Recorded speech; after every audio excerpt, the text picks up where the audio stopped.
Hello, everybody, and welcome to another episode of Questions and Answers on Social Media by SocioCentral.com. My name is Austin Mayer, and I had a really interesting question actually on our Facebook.com/SocioCentral fan page wall, and essentially what he was asking was about Twitter e-commerce. E-commerce on Twitter is quite new. You can see here on the Business Insider, great website by the way, great articles that they got pumping out every day. This is what Twitter commerce might look like. They published that in July 2011, and really interesting. Just kind of go through it. But what you'll notice right away is they didn't really predict what's happening.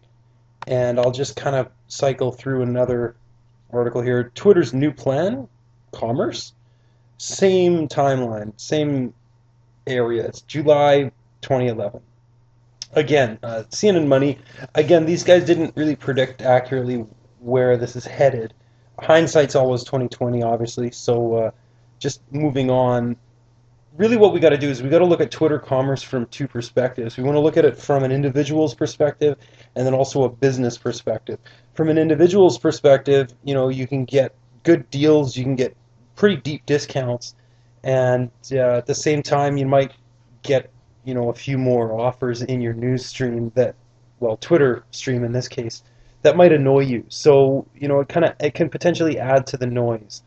Uh, from a business perspective, it's a little bit different. I mean, businesses, the barriers to entry to this is a little bit higher because you probably have to build an application that you invite users to connect their Twitter accounts to.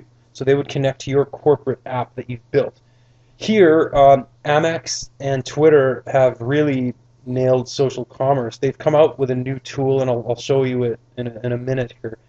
Essentially, what they're doing is they're saying, connect your Twitter account with you put in your credit card, and you connect to our app. So Twitter users are connecting their accounts, and they're allowing access to an Amex application. And when you tweet out a hashtag, for instance, Amex socks or Amex, a brand name, you're going to get a discount on that. So they're really starting to nail commerce on Twitter.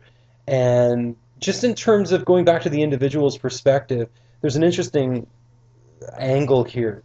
So think about it in terms of noise. Let's think about, all of your friends are texting off this hashtag, and there's no longer helpful information.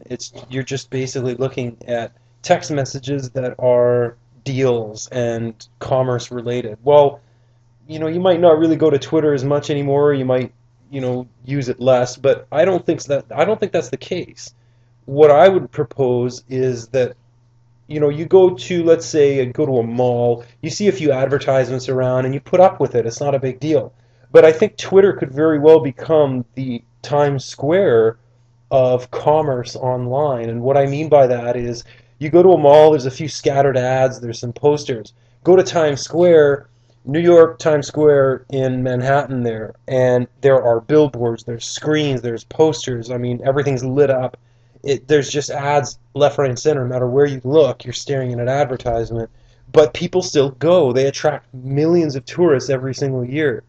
And so, having said that, I think Twitter can be very, very successful if they do this properly. Perhaps providing a free app. Somebody provides a free app for $10 a month, and it becomes kind of a white labeled app that you can tap into for your own brand, providing some sort of a deal. So instead of Amex, hashtag Amex brand and whatever you're looking to get a deal on, it would be hashtag your own company name or initials, and then the model number or something like that. So let's kind of move on to another. Well, actually, let's quickly go back here. So at the second paragraph here, this fellow says, "I think it's great and you'll like it, but not because I'm getting paid to do it." And so that kind of this sort of covers the idea of the noise and not wanting to engage. But I think people will want to engage. If it does become successful, he thinks, let's grab his name here, Bruce Upbin, he's a Forbes staff, he thinks it's going to fall under its own weight. I really don't think so. I think that this, again, could be the New York Times Square of advertising websites for e-commerce.